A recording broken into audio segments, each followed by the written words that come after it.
Another day, another vlog. Thank you Lord for this day. Hi there! Welcome back again to my vlog. Alam nyo ba, napakahirap talaga maging mayaman. Diyos ko, kakagising ko lang, magdedeposito na ako agad ng pera.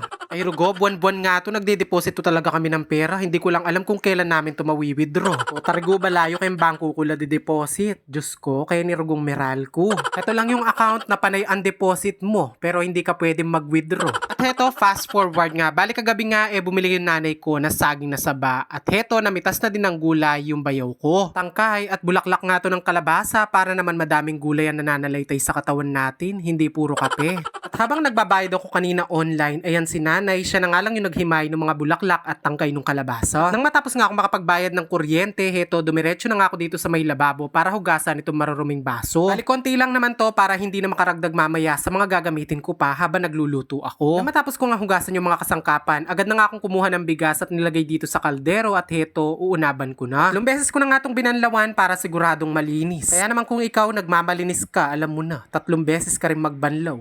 Charis. At nang mabanlawan ko na nga yung bigas, agad ko na nga to sinalang dito sa may kalan at sinindihan ko na nga. Hindi nga ngayon ang pamangkin ko na to, kaya sabi niya i-greet ko daw siya. Gio, happy birthday. Happy birthday. Happy birthday, Gio. Happy birthday, Amo. Happy birthday. Happy birthday. Happy birthday, Gio. Ay rugo, birthday na ngeni, anyala yung sumpo.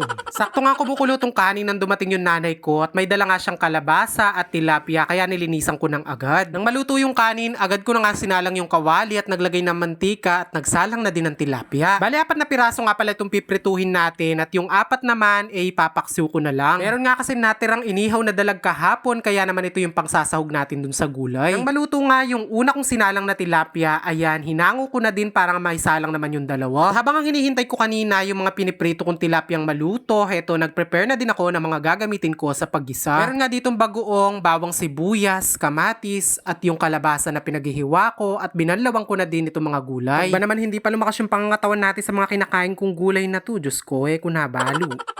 At habang hinihintay ko maluto yung pangalawang salang ko ng mga tilapia, heto, titimplahan ko naman itong paksiw. Kumuha nga ako ng isang kaldero at isasalansan ko dito yung mga natirang tilapia. Yung ulam na to para hapunan na namin. Tapos yung gulay, yun nga yung tanghalian. Nang maayos ko na nga itong mga tilapia, agad na nga ako naglagay dito ng luya. Nilagay ko na din itong mga pinaghihiwa kong sibuyas. Naglagay na nga din pala ako dito ng mga ilang pirasong kamatis. Dito sa paksiw namin, pwedeng walang kamatis, pwedeng meron. Depende sa inyo kung anong gusto nyo. Meron pa nga sobrang talong dun sa gigisa nating gulay mamaya, kaya naman kumuha na din ako ng mga ilang piraso. Iniwa ko lang din na naaayon sa gusto ko at ayan, inilagay ko na nga dito sa ating papaksiwin. Bali, naglagay na nga din pala ako dito ng konting siling haba. Para naman magkalasa yung paksiw natin, naglagay na din ako dito ng konting asin. Para makumpleto na nga yung sangkap, ayan, nilagay ko na din yung suka. Nung matimplahan ko na nga itong paksiw, ayan, agad ko na nga din sinalang at malapit na rin maluto itong ating pinipritong tilapia. Nang maluto nga yung piniprito ko, ayan, agad ko na ding hinango para nga agad na rin ako makapag-umpisang maggisa. Ito sa kabaling pinagprituhan natin ng tilapia, doon na lang din ako maggigisa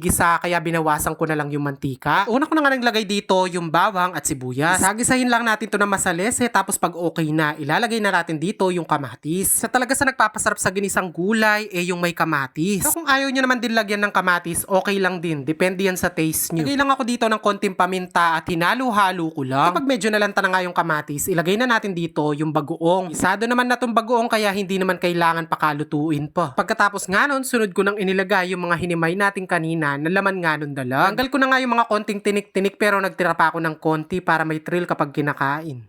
Chares, pinakamasarap talagang sinasahog sa gulay lalo na kapag ginisa, yung mga inihaw, ganyan, pritong tilapia na tira, bangus. Pwede rin naman pritong liempo kung nakakaluwag-luwag.